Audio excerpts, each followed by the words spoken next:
Bismillahirrahmanirrahim. Assalamualaikum warahmatullahi wabarakatuh. Innal hamdalillah nahmaduhu wa nasta'inuhu wa nastaghfiruh wa na'udzu billahi min shururi anfusina wa min sayyiati a'malina. Man yahdihillahu fala mudilla lahu wa man yudlil fala hadiya lahu. Asyhadu an la ilaha illallah wahdahu la syarika lahu wa asyhadu anna Muhammadan abduhu wa rasuluhu la nabiyya rasuluhu ba'dahu. Allahumma shalli wa sallim ala nabiyyina Muhammad wa ala ali nabiyyina Muhammad kama shallaita ala Ibrahim wa ala ali Ibrahim innaka Hamidum Majid. Ma'asyiral muslimin rahimakumullah, jamaah pengajian Masjid Baitul Khatam yang mudah-mudahan senantiasa diridhoi oleh Allah Subhanahu wa taala. Alhamdulillah, pada kesempatan pagi kali ini kita senantiasa dapat melanjutkan kajian kita yang bertemakan fikih muamalah dalam kitab Manhajus Salikin karangan Syekh Abdurrahman bin Nasir As-Sa'di rahimahullah. Ya, pada kesempatan ini kita sudah memasuki pertemuan yang ketiga ya. Pertemuan yang ketiga, alhamdulillah sudah banyak beberapa pembahasan yang kita lalui, sehingga pada kesempatan pagi hari ini insyaallah kita akan membahas ada dua tema. Tema yang pertama yaitu di sini berjudul Babus Salam, dan tema yang kedua insyaallah di sini berjudul Babur Rahmat wa Dhaman wal Kafalah. Jadi tema dua ini yaitu tema lanjutan dari pertemuan kita sebelumnya, di mana pertemuan sebelumnya itu kita sudah membahas terkait tentang babul bagi al-usul was-thimar, jual beli pepohonan dan juga buah-buahan, dan kemarin juga sudah kita selesaikan tema tentang babul khiyar wa ghairihi, bab tentang khiyar dan yang lain. Maka dari itu kita awali dengan mengucapkan basmalah. Bismillahirrahmanirrahim. Mudah-mudahan pembahasan kita pada pagi hari ini diberkahi oleh Allah Subhanahu wa taala. Yang masya Allah, sedari tadi sebelum kita berangkat sholat subuh, Allah Subhanahu wa taala di sini sudah menurunkan keberkahan bagi kita, yaitu berupa hujan. Dan mudah-mudahan hujan ini menjadi sebuah keberkahan, nikmat, dan juga membawa rahmat bagi kita. Maka kita berdoa kepada Allah Subhanahu wa taala, Allahumma shayyiban nafi'an. Mudah-mudahan hujan ini hujan yang membawa barokah. Lebih lagi kita pada pagi hari ini insyaallah akan mengkaji sebuah ilmu yang dimana ilmu ini tidak banyak pembahasannya, karena cenderung ilmu ini harus mengkorelasikan antara fikih klasik dengan keadaan kontemporer. Fikih klasik yang memang tertera oleh tinta-tinta para ulama dengan mensandingkan bagaimana realitanya kehidupan kita pada saat ini. Tentu ini berbeda dengan fikih ibadah. Kalau fikih ibadah itu ila yaumil qiyamah kemungkinan tidak akan ada pembaharuan, gitu. Makanya dalam kaidahnya al-aslu fil ibadah haram ila dalil tahlil, kecuali ada dalil yang halalkan. Kaidah dalam ibadah pada asalnya haram, tidak boleh ibadah itu sampai ada dalil yang halalkan, ila dalil tahlil. Sebaliknya dengan fikih muamalah itu al-aslu fil asya'i al-ibah, atau dalam perkataan yang lain al-aslu fil muamalati ibadah ila dalil tahrim, kecuali sampai ada dalil yang mengharamkan. Jadi perkara muamalah ini sebenarnya adalah perkara yang sangat luas, karena usul atau hukum asal dari semuanya halal sampai ada dalil yang mengharamkan. Seperti itu. Maka dari itu sebenarnya dalam pembelajaran fikih muamalah kita pelajari aja yang pokok-pokoknya, yaitu bagaimana Allah Subhanahu wa taala menentukan syariat ini terhadap perkara-perkara yang dilarang. Saya sering ada beberapa para asatidz itu menggunakan sebuah istilah pelajari dalam fikih muamalah itu madrid, maisir, gharar, riba, batil. Nah, 4 kunci inilah yang menjadi pegangan kita selama melakukan transaksi. Jadi selama terhindar dari maisir, gharar, riba, dan batil, ini insya Allah dalam aktivitas transaksi kita apapun itu, ya ini mudah-mudahan menjadi transaksi yang syariah, transaksi yang legal, transaksi yang halal. Maisir terhindar dari perjudian, gambling, spekulasi. Gharar harus jelas, jangan setengah-setengah, jadi jangan ada yang ditutupi, harus jelas dari sisi harganya, harus jelas dari sisi kuantitasnya, harus jelas dari sisi waktu pengerjaan atau penyerahannya. Riba tambahan, baik riba fadl maupun riba nasiah. Kalian sudah sedikit kita bahas terkait dengan riba nasiah, yaitu riba yang ada pada transaksi jual beli. Contohnya zahab bil zahab, wal fiddah bil fiddah, emas dengan emas, perak dengan perak, ya transaksi tukar menukar mata uang. Ini adalah transaksi jual beli, transaksi yang dimana di dalamnya itu ada unsur-unsur ribawi, karena yang dijual itu adalah komoditas ribawi, zahab wal fiddah, di antaranya emas dan juga perak. Seperti itu. Meskipun emas dan perak ini kemarin sudah kita bahas apa bedanya antara emas dan perak di hari ini dengan praktik jual beli emas pada saat ini. Zahab wal fiddah dalam hadis ini sebagian ulama mengatakan ini adalah alat transaksi, alat pembayaran, yaitu uang. Adapun sekarang zahab wal fiddah ini seringkali dikategorikan sebagai perhiasan.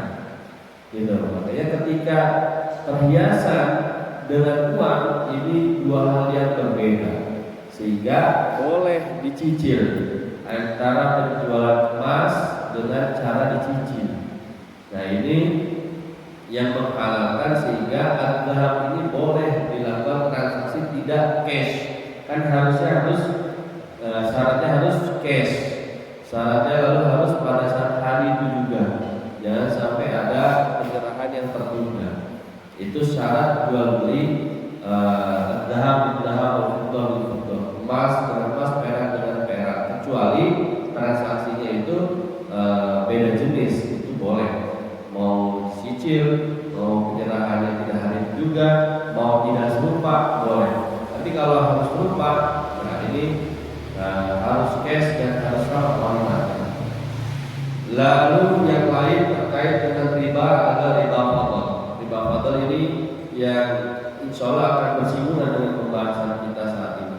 Riba fadl juga disebut dengan riba jahiliyah, yaitu riba yang hadir dari utang piutang. Ini yang sering kita kenal. Kullu qardin jarra fahuwa riba. Semua pinjam meminjam utang piutang yang menghadirkan manfaat fahuwa riba, maka itu adalah riba. Ini kaidah asalnya, diambil dari hadis Nabi Sallallahu Alaihi Wasallam. Jadi hukum asalnya kullu qardin jarra fahuwa riba. Seperti itu. Maisir, gharar, riba, batil. Batil ini adalah perkara-perkara yang haram, baik haram karena zatnya, baik haram karena perbuatannya. Haram karena zatnya sudah jelas haram, batai sudah jelas haram. Haram karena perbuatannya bisa jadi karena prosesnya. Zatnya halal seperti anggur, tapi karena prosesnya fermentasi sehingga mengakibatkan orang tersebut menjadi mabuk, maka menjadi haram. Seperti itu. Jadi ada haram karena zat dan ada haram karena ghairi zat, selain dari zat. Itu batil. Jadi kata kunci kira-kira maisir, gharar, riba, batil.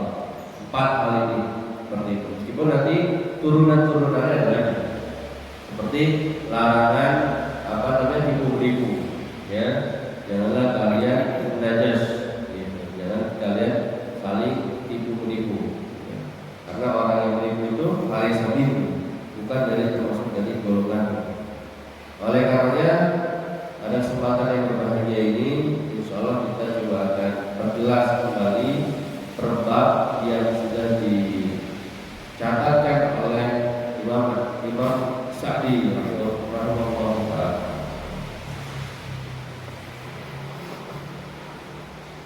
Baik, kita masuk dalam pembahasan pertama, babus salam. As-salam al-ghaddu al-iqta'an. Salam ini secara bahasa dalam pembahasan ini itu berarti pemberian. Meskipun secara luas salam itu kita artikan dengan selamat, gitu. Tapi definisi assalam di sini itu tidak menggunakan alif, lam alif salam, tapi di sini assalam. Nah, ini yang membedakan dengan ucapan salam dengan salam. Beda satu alif, beda makna. Jadi padahal alif itu nggak ada fathahnya, cuma tambahan aja, cuma idhofah aja, tapi merubah makna. Assalam itu kotor arti pemberian. Wal istilahan, secara istilah salam itu adalah bai'u mawsufan fil dhimah bi badalan yu'ti ajalan. Secara istilah yang dimaksud dengan salam di sini adalah jual beli barang yang disifati ada kriterianya, ada ciri-cirinya, ada spesifikasinya dengan kriteria tertentu dan dalam tanggungan dengan pembayaran di muka ibadalin yu'ti ajalan. Nah, dari definisi ini singkatnya jual beli salam adalah jual beli barang dengan kriteria spesifikasi tertentu, custom. Spesifikasi yang custom sehingga dia tidak ada beredar banyak di pasaran, harus dipesan, gitu. Harus dipesan dengan pembayaran yu'ti ajalan, dengan pembayaran itu ada di muka, di awal. Ada kembarannya nih dalam akad salam, yaitu akad istisna. Bedanya dengan akad istisna ini dari sisi pembayaran. Kalau akad salam pembayarannya di awal, kalau akad istisna pembayarannya di akhir, gitu. Dua-duanya boleh nggak? Boleh. Salah satu boleh. Makanya dalam jual beli syaratnya harus antara tipu sama-sama riba. Hikmahnya apa jual beli salam? Nanti kita coba lihat. Yasiru as-salam fi kulli ma yanḍabitu bisifati. Dihalalkan jual beli salam ini dengan syarat-syarat harus memenuhi kriteria-kriteria berikut. Jual beli salam dibolehkan asal satu, yang pertama, idza dhabatahu bi jami'i sifatihi allati tahtalifu biha thaman. Apabila barang yang akan ditransaksikan itu jelas disebutkan sifat dan kriterianya. Jadi yang pertama, ketika kita ingin jual beli salam itu atau jual beli sifatnya pre-order, ini harus jelas dari sisi spesifikasinya. Jangan sampai ambigu, jangan sampai gambling, jangan sampai gorong, gitu. Jadi harus jelas dulu nih kriteria ini seperti apa, spesifikasinya. Kalau sekarang kan canggih, ya udah ada daminya, udah ada sampelnya, udah ada contohnya, gambar dan segala macam. Wadah kalau ajalihi, nah ini. Dan ketika sudah jelas spesifikasinya, harus jelas juga kapan penyelesaian ini, kapan pemberian ini, kapan transaksi tukar-menukar barang ini, gitu. Penyerahan barang ini kapan? Ya pokoknya nantilah, kalau udah jadi nanti ada kabarin. Ya kapan? Gitu. Ya inilah yang membedakan jual beli salam dengan jual beli secara mutlak. Kalau jual beli mutlak yang ada ketentuan, kalau ada barang ada uang, gitu. Nah ini kalau jual beli salam uangnya sudah, jadi supaya si pembeli ini mendapatkan suatu kepastian. Ini kita tulis ya, akadnya pokoknya barang ini akan selesai dalam jangka waktu sekian hari, sekian minggu, sekian bulan. Deal nggak? Deal. Gitu. Waktu asabat qabla at-tafarruq, dan jual beli salam ini tadi dijelaskan bahwa transaksinya ini atau pembayaran ini dibayar di awal gitu, bayar di awal. Nah, yang pertama hikmah jual beli salam tadi disebutkan bahwa harus jelas perbedaan yang talifu biha zaman. Apa bedanya jual beli pre-order dengan jual beli biasa? Jadi harus ada perbedaan. Kalau jual beli biasa harganya normal, jual beli salam itu harganya harus lebih murah, gitu. Harus lebih murah. Atau bisa jadi lebih mahal, tapi ada perbedaan dari sisi kualitas, dari sisi model, misalkan, gitu. Kalau misalkan kualitasnya sama, ya, lalu harganya juga sama, ya, maka dalam syarat kitab ini itu disebutkan maka itulah yang terlarang. Pendapatnya, sebagai pendapat ulama mengatakan itu terlarang. Kalau jual beli salam, ternyata barang-barang ini bisa masuk industri, bisa masuk dalam produksi massal. Ngapain? Gitu kira-kira. Ngapain jual beli salam itu? Ya. Tapi apa namanya? Pendapat yang kedua mengatakan kalau misalkan masuk industri boleh salam. Beda industri zaman dulu sama industri sekarang. Kalau industri zaman dulu itu semua barang dicetak seragam. Tapi industri sekarang bisa di custom juga melalui industri, gitu. Gak mesti handmade, gak mesti buatan tangan. Tapi industri kalau dia bisa custom ya custom, gitu. Jadi pada intinya baik industri maupun handmade, ketika jual beli salam ini ada spesifikasi tertentu, maka masuk dalam transaksi salam. Itu yang pertama, dari sisi harga dan dari sisi jenis atau kualitas barang itu bisa berbeda, bahkan harus berbeda. Itu syarat.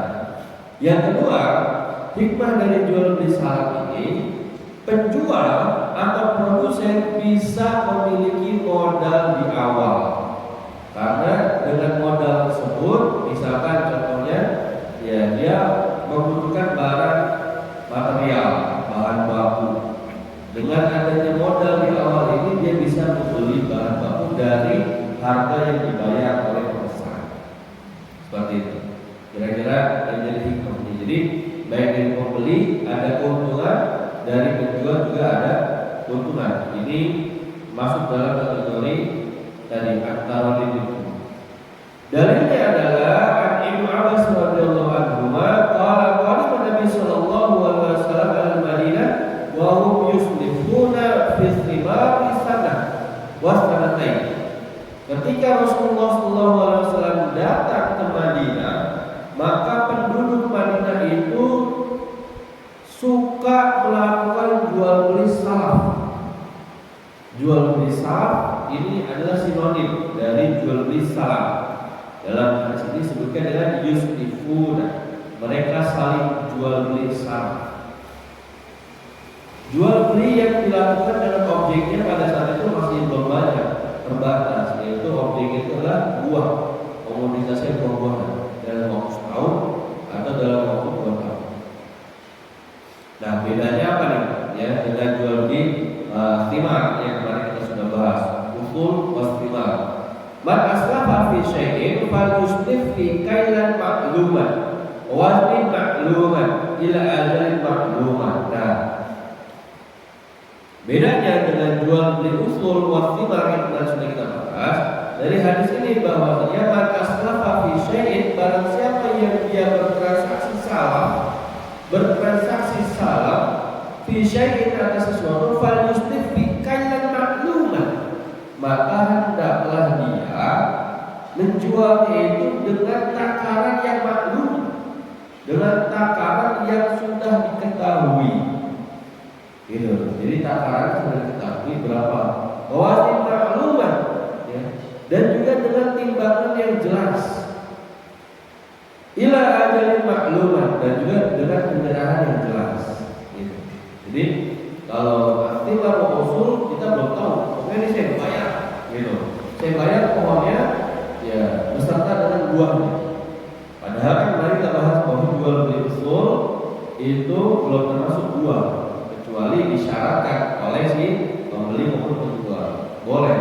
Jadi buahnya itu bukan sebagai barang yang jual belikan, tapi barang yang dihibahkan. Silakan beli pohon ini gratis ini, gitu, buy one get one.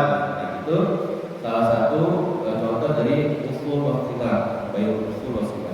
Nah, bedanya dengan bai'us salam atau bai'us salam, ya, pembeli ini merequest, Pak, pokoknya saya ingin beli kurma, misalkan, Pak, pokoknya saya ingin beli apa, misalkan hewan, telur, misalkan.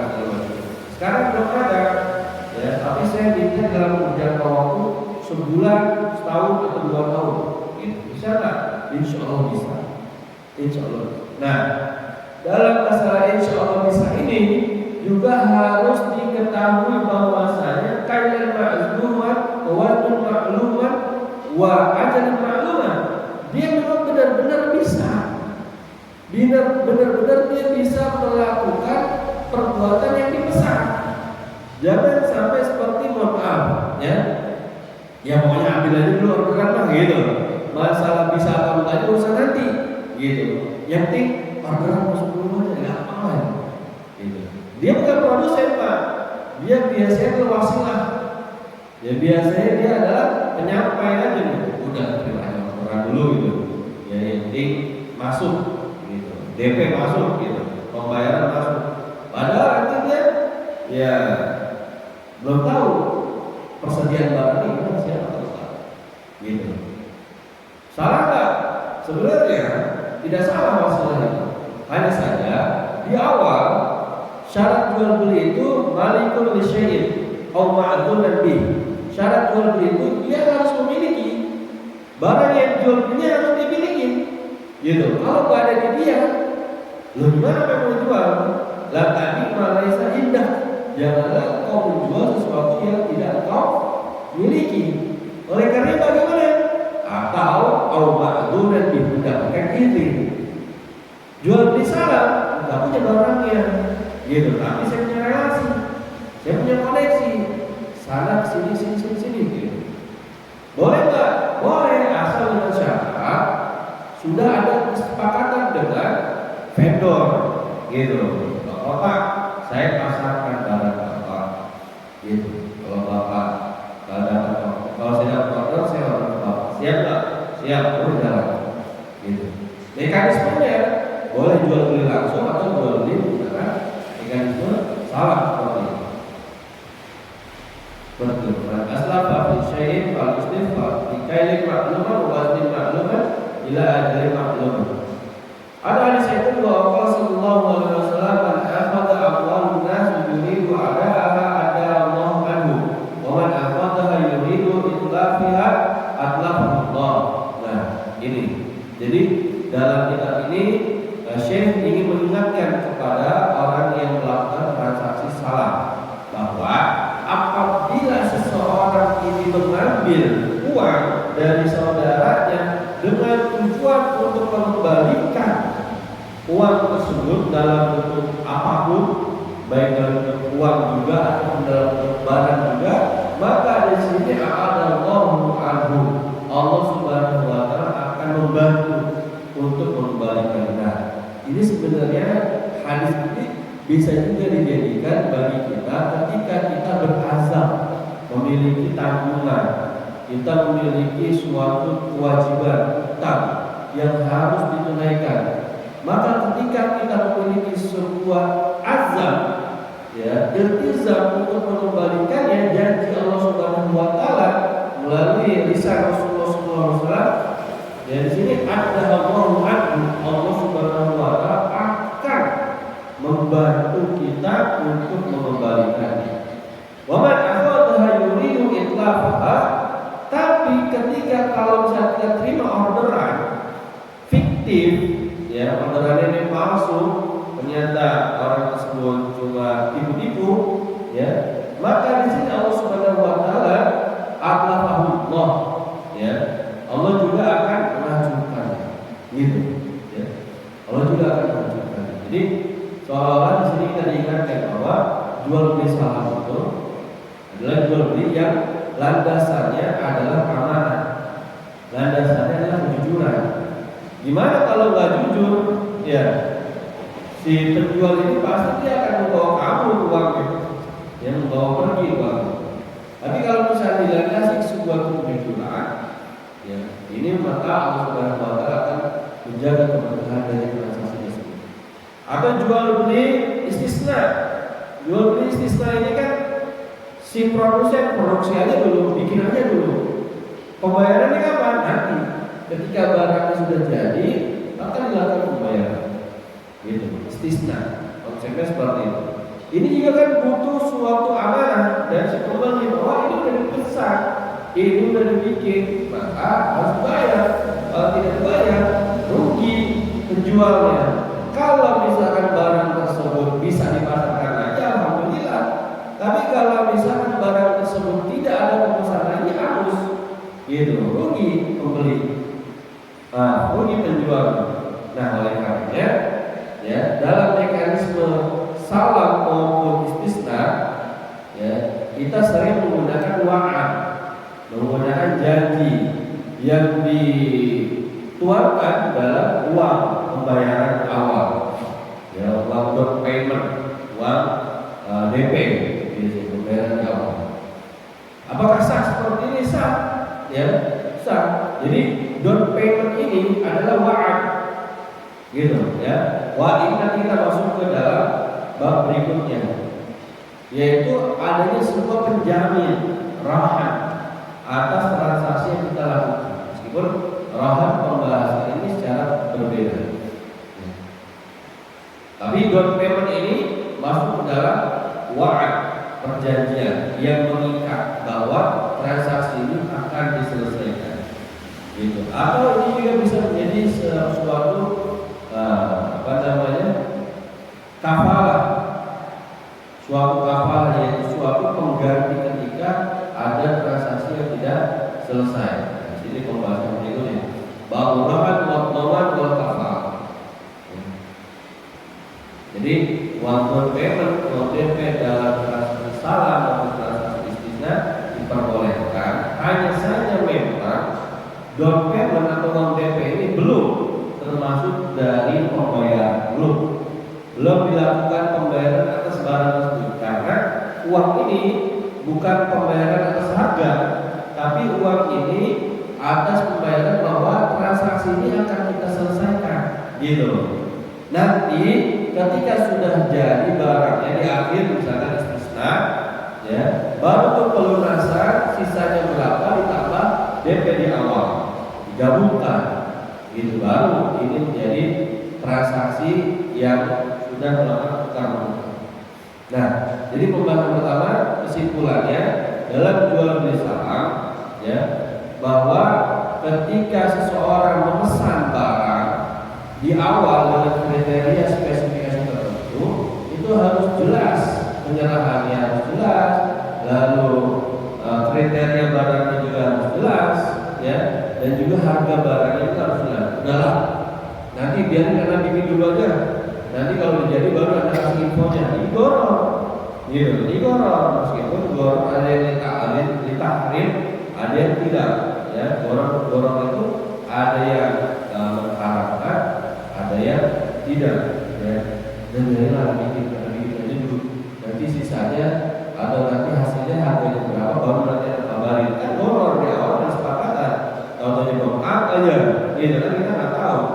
Gitu. Tapi kalau misalnya sesuatu bisa ditangkap, taksir, dan taksir pembuatan ini paling harganya kisaran antara 100 sampai 200 ribu, gitu. Meskipun tidak ada kesepakatan di awal, kepastian di awal 175 misalnya, ya, dan kita sudah bisa bertaksir.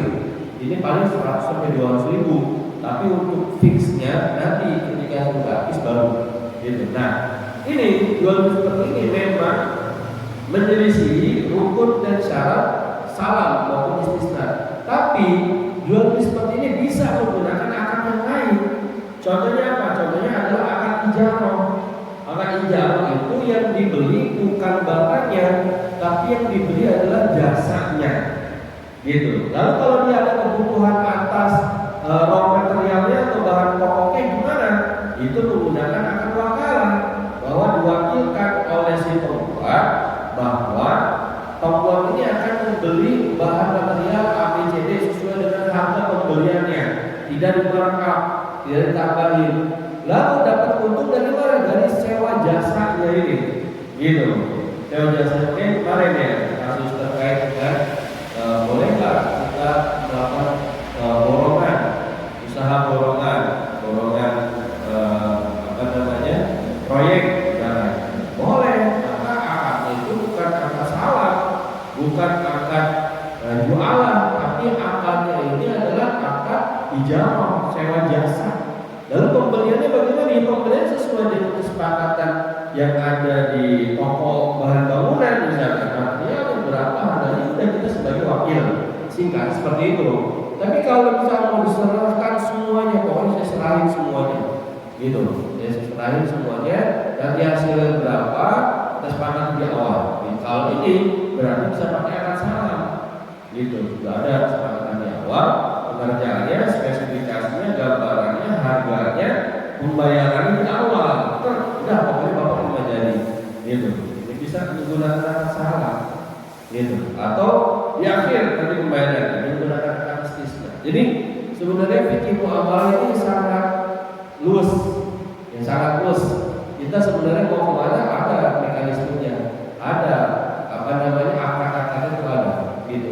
Yang kadang sudah kita lakukan, ternyata yang kita lakukan ini akadnya ini, gitu, ya. Yang kita perbuat seperti ini itu akadnya ini. Jadi kesimpulannya selama tidak saling merugikan, dan yang dilakukan itu bukan hal-hal yang melakukan kefasikan, perbuatan dosa, maka sebenarnya fikih muamalah sangat terbuka. Jadi sangat terbuka. Tinggal kita belajar teori-teorinya aja, kalau prakteknya ya para jamaah, para ustadz, para bapak ini mungkin sudah sangat familiar dengan pengalaman ini. Baik, kita masuk ke pembahasan yang kedua, babul rahan wa dhaman wal kafalah. Nah, rahan, ad-dhaman, al-kafalah ini 3 serangkai dalam konteks jaminan utang. Jadi harus diselaraskan dulu bahwa dhaman, kafalah dan juga rahan itu adalah jaminan utang. Apa yang membedakan? Nah, ini kita bahas di sini. Wahadihi as-sabiqu wal huququ as-sabita. Ini semua merupakan jaminan terhadap hak-hak yang pokok, yaitu utang tadi, ya. Farahan yasihu bi kulli ain yasihu baikuha. Nah, rahan ini adalah barang yang menjadi jaminan yang sah. Jadi barang ini harus sah sehingga bisa menjadi sebuah jaminan, ya. Sehingga barang yang digadainya ini yang dijadikan jaminan itu adalah barang yang bisa diperjualbelikan. Artinya harta, ya. Harta, sebuah harta itu bisa dirahan, bisa digadaikan. Nah, apa sih fungsinya? Fungsinya ini pada amanatu indal murtahin. Barang itu menjadi amanah. Oleh siapa? Oleh murtahin. Murtahin siapa? Orang yang memberikan pinjaman. La yadmanuha illa in ta'adda aw farraqa qasairu al-amanah. Maka barang itu, ya, dia tidak menanggungnya kecuali jika dia melampaui batas atau lalai sebagaimana sebuah amanah yang lain. Jadi arahan ini adalah barang gadaian yang diberikan oleh si peminjam, oleh orang yang minjam memiliki utang kepada orang yang memberikan utang. Tujuannya apa? Bukan untuk dimanfaatkan secara cuma-cuma. Tujuannya barang gadaian ini diberikan untuk menjamin bahwa utangnya akan saya bayar, gitu. Bahwa utangnya ini akan saya bayar, ya. Faedah hasola al-wafa at-tama infaqta arahan. Jika sudah terjadi pelunasan secara sempurna, maka barang gadaian itu sudah lepas. Kadang kita salah kaprah dalam barang gadaian, cari gadaian. Tujuannya apa? Tujuannya dia bisa memanfaatkan barang gadaian tersebut tanpa mengeluarkan biaya. Maksudnya tanpa mengeluarkan biaya karena biaya yang kita keluarkan di awal 2 juta misalkan, ya, itu nanti akan dikembalikan lagi oleh si pemilik barang 2 juta sesuai dengan yang kita berikan di awal.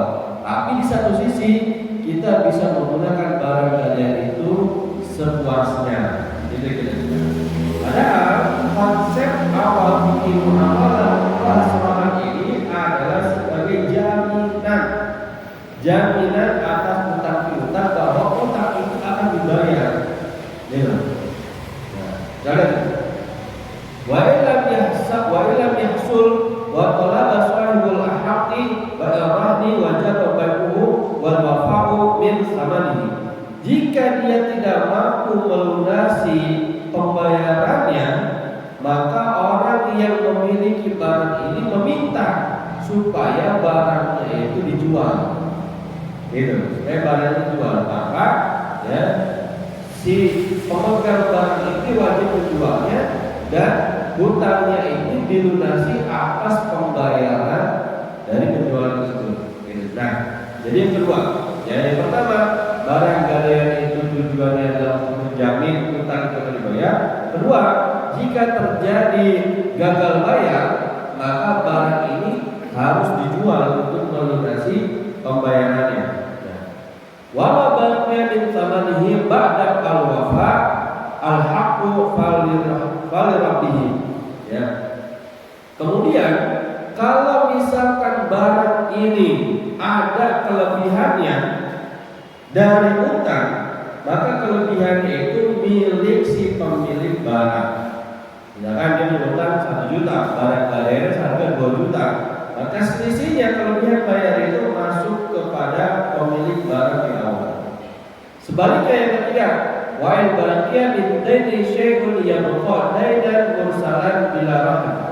Jika utang itu masih belum selesai, maka orang yang berhutang di awal meskipun barang gadaiannya sudah dijual, kalau masih ada sisa utangnya wajib ditutupi, wajib dibayar sisanya. Dengan cara apa? Nah, ini perlu diklarifikasi. Kadang kita ada salah pemahaman ketika kita menggunakan transaksi perbankan. Misal kita beli rumah seharga 100 juta. Setelah dimurabahah, harga rumah itu menjadi 200 juta. Gitu, ya.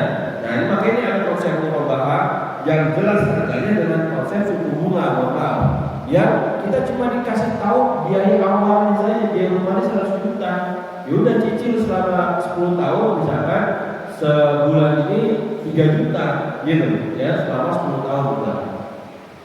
Ternyata dari pembiayaan suku bunga ini 3 juta per bulan misalkan dikali 10 tahun itu misalkan 360 juta ternyata. Padahal rumah cuma 100 juta. Nah, ini kan tidak ada informasi di awal. Ya, karena tingkat suku bunga dan dia sifatnya fluktuatif, naik turun. Berbeda dengan murabahah. Murabahah ini harga rumah 100 juta, saya ambil margin 100 juta, jadi totalnya 200 juta dibagi per bulan. Gitu, flat selama akhir masa periode pembayaran segitu per bulan. Gitu. Nah, ketika kita melakukan transaksi cicilan ini, ya, maka harus ada manajemen resiko yang dilakukan oleh pemberi kredit. Contohnya apa? Manajemen resikonya itu ketika di awal pembayaran itu tidak langsung mengurangi utang pokok, tapi yang dikurangi adalah margin atau bunga. Misal, ya, ada rumah 100 juta dikreditkan jadi 200 juta. Itu yang dikurangi kita bayar cicilan 2 juta, 2 juta, 2 juta, belum mengurangi harga rumah biasanya. Tapi yang dikurangi apa? Margin.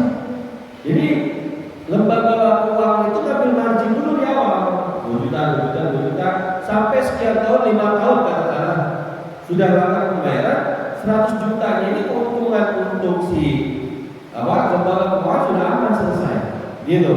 Sisanya baru tuh untuk utang pokoknya. Biasanya utang pokoknya itu di akhir.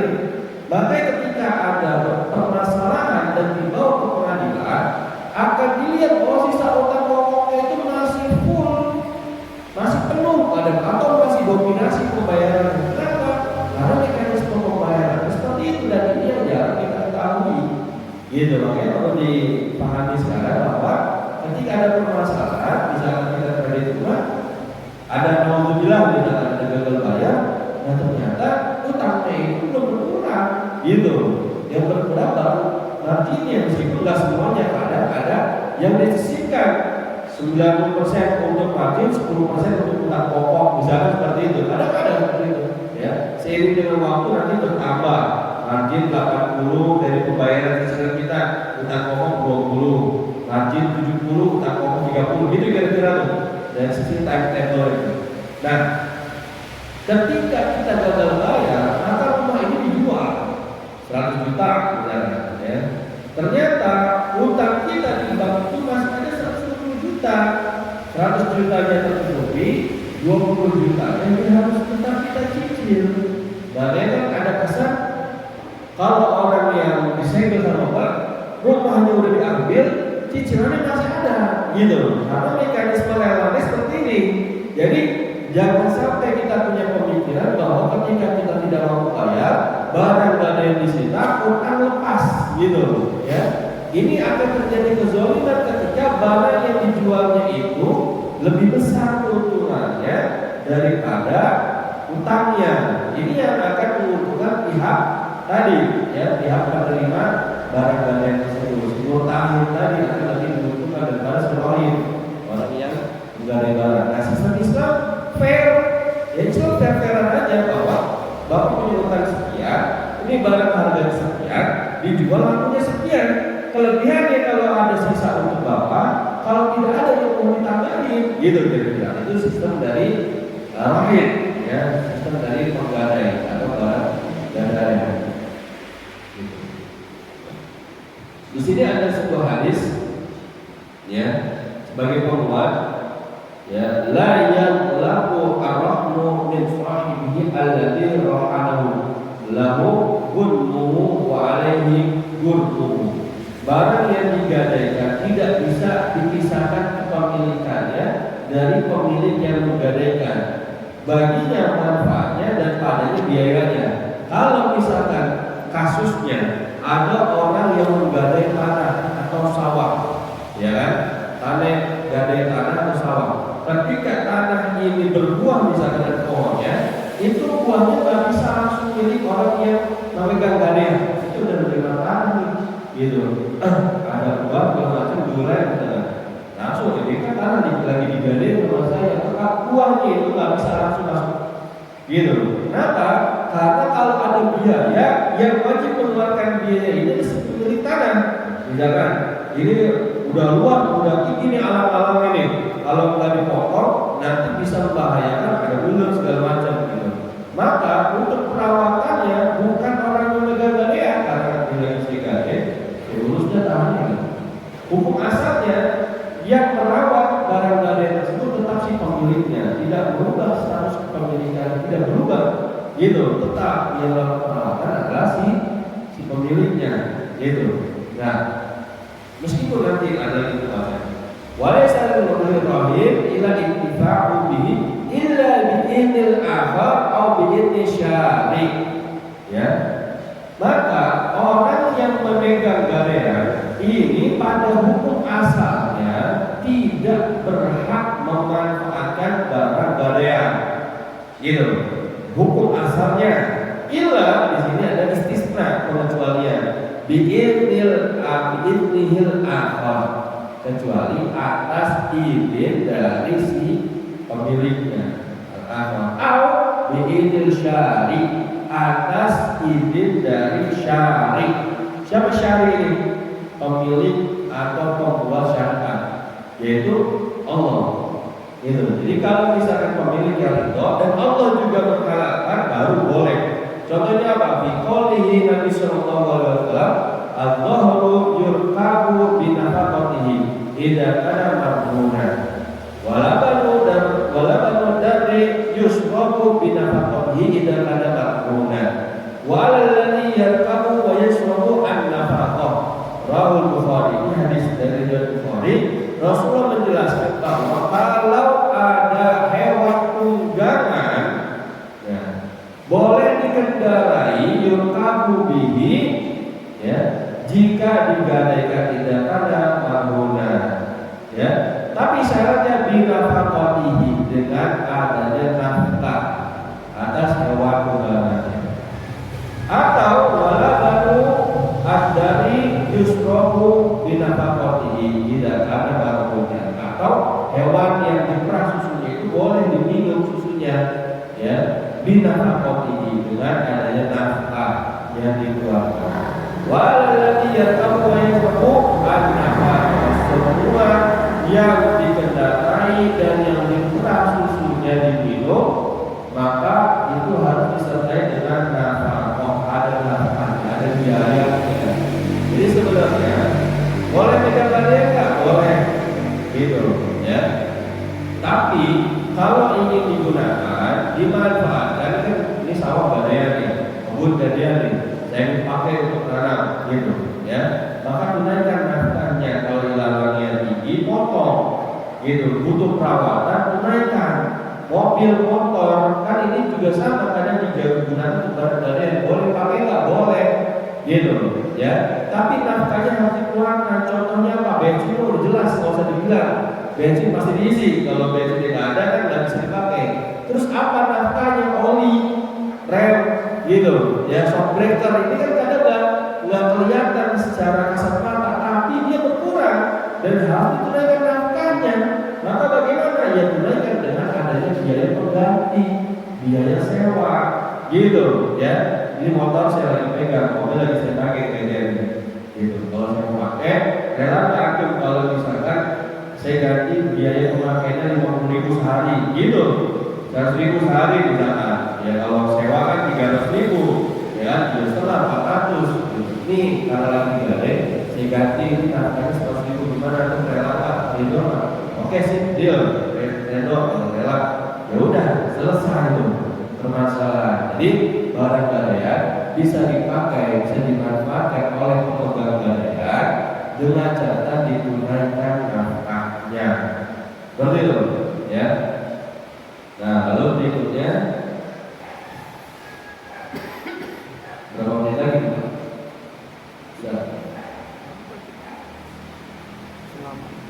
Sudah habis. 5 menit ya, sebagai penutup ya. Nah, sebagai penutup, tadi Rahman, sekarang doman dan kafalah. Ini sedikit. Ad-doman an yaqbalu al-haq anil ladzi alaihi. Doman itu adalah orang yang menjamin bahwa utang seseorang itu akan dibayar. Ya, doman, ya. Sedangkan al-kafalah an yaltazimu bi ihdari badani al-khasmi. Sedangkan kafalah itu orang yang menjamin bahwa orang yang berutang ini akan didatangkan sama dia, gitu. Oh, tenang nanti lewat. Nanti si bulan kalau berutang, udah saya akan datang ke sini, gitu. Ya, itu adalah kafalah. Doman, si bulan berutang dan dari dah. Nanti kalau dia nggak bayar, saya bayar. Udah, tangannya. Gitu kira-kira. Itu sama-sama penjamin kan, ya. Rahan penjamin dalam bentuk barang, ya. Doman penjamin dalam bentuk uang yang akan dibayarkan. Kafalah penjamin dalam bentuk badan. Nanti udah saya ambilin punya orang yang sini, gitu kira-kira, ya.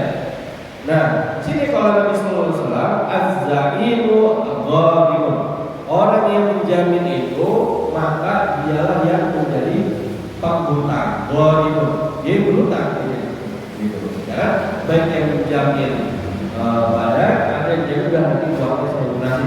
Maka status hutangnya itu pindah, gitu. Pada siapa? Az-zaimun. Siapa itu az-zaimun? Az-zaimun itulah al-kafir wa dhamin, yaitu orang yang menjamin tadi, ya. Habis. Orang yang menjamin akan ditunaikan hutangnya kalau si penghutang ini tidak bayar, atau akan dihadirkan apabila dia belum lunasi, gitu. Wal qurban itu ma yadhiruhu wa tukafiru bihi. Maka qurban itu akan memberikan apa yang dia tanggung tadi, yaitu orang Fakul minhuma dhamin. Ya, maka semuanya itu adalah dhamin ila al-qama bima iltizam bihi. Jika ya dia melakukan pembayaran, kalau kecuali ya yang dhamin atau yang kafir ini tetap menjadi terjadi kecuali si penghutang sudah bayar. Au aqra'ahu shaykhul haq, atau pemilik ini sudah mengikhlaskan sudah bisa dibayar, terjadi dia ada kesempatan dibuat kalau tidak ingin misalkan, ya, itu. Atau yang ketiga, au bari al hasil, ya, atau misalkan si, ya, si siapa namanya kafir dan dhamin ini dia, saya udah gak bisa lagi nanggung dia, gitu. Dia udah gak bisa lagi dikasih kepercayaan amanah, saya mohon maaf, gitu, ya. Nah, dia berlepas diri, jadi al-barokah al-hasil. Jadi kesimpulannya antara lahan dhaman dan juga kafalah ini adalah penjamin utang. Lahan penjamin utang dalam bentuk barang, lalu dhaman penjamin utang dalam bentuk uang, lalu kafalah penjamin utang dalam bentuk fisik badan yang akan dinaikkan.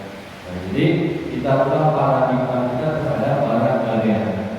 Barang galian itu bukan barang yang kita bisa gunakan seenak-enaknya semau kita, tapi barang galian ini adalah barang jaminan. Kepemilikannya tetap milik si orang punya. Kita hanya diberikan amanah, bahkan kita diberikan amanah, gitu Bang. Ya, meskipun ketika di situ ada pengeluaran, kebutuhan, ini yang wajib mengeluarkan bukan orang yang memegang galian. Yang wajib mengeluarkan itu adalah si pemilik barang, gitu. Makanya ketika kita memberikan emas atau handphone atau laptop ke pegadaian syariah, biasanya pegadaian syariah menetapkan akadnya pertama yang kedua ijarah. Ijarah untuk apa? Untuk sewa. Sewa apa? Sewa keamanan. Barang emas, laptop, handphone yang kita titipkan di mereka, kan itu harus dijaga. Nah, itulah akad ijarah dan sewa itu untuk menjaga barang galian tersebut, gitu, ya. Makanya, ya kita kadang kalau pegadaian saya mungkin ya saya belum pernah, ya, itu ada kemungkinan pengurangan dari 4 juta misalnya jadi 3.500. Kalau dari sisi akadnya mekanisme ya ada biaya sewa atau sewa budaya. Ini mungkin dua pembahasan yang kita bahas pada pagi hari ini. Mudah-mudahan bisa menjadi sebuah pencerahan bagi kita semua ketika kita melakukan perbuatan, ya, baik tadi jual beli salam, jual beli istisna, atau jual beli salam, dan juga rahan gadaian, ya, ini mudah-mudahan bisa menjadi sebuah wasilah bagi kita untuk mencari keridhaan di sisi Allah Subhanahu wa taala. Baik, ya. Ya, jadi simpulannya kalau tidak ada lagi yang disampaikan bahwa ya ketika kita melakukan transaksi, ya, yang bisa atau harus kita lakukan sebisa mungkin kita menghindari adanya kecurangan, adanya kezaliman, atau adanya hal-hal yang sifatnya merugikan. Dan kalau bisa memang kita sudah harus jelas di awal, ya, jelas bisa kita gunakan, jelas bisa kita laksanakan, dan jelas bisa kita serahkan. Kalau misalnya kita tidak mampu, la yukallifullahu nafsan illa wus'aha. Jangan kita memberatkan diri dengan apa yang kita tidak mampu. Jangan kita memaksakan diri dengan apa yang kita mampu. Dan lakukan apa yang kita bisa. Dan katakan kalau misalkan memang saya tidak bisa, mohon maaf, gitu. Jangan ragu untuk mengatakan tidak bisa. Jangan sampai kita takut, khawatir kehilangan orderan, gitu. Jangan khawatir karena rezeki itu dari Allah Subhanahu wa taala, Allah yang mengatur. Kita hanya berusaha berikhtiar atas apa yang kita bisa. Kita tidak dibebankan terhadap apa yang kita tidak mampu, gitu. Mudah-mudahan pada kesempatan pagi hari ini bisa kita ambil sebuah faedah manfaatnya. Dan saya mohon maaf apabila ada kekurangan, kesalahan dan kesalahan. Dan kami ucapkan dari kasiran atas segala perhatian dan juga atas segala dukungan, support dan juga yang lainnya. Akhiri subhanallah wa bihamdika asyhadu an la ilaha illa anta astaghfiruka wa atubu ilaik. Assalamualaikum warahmatullahi wabarakatuh.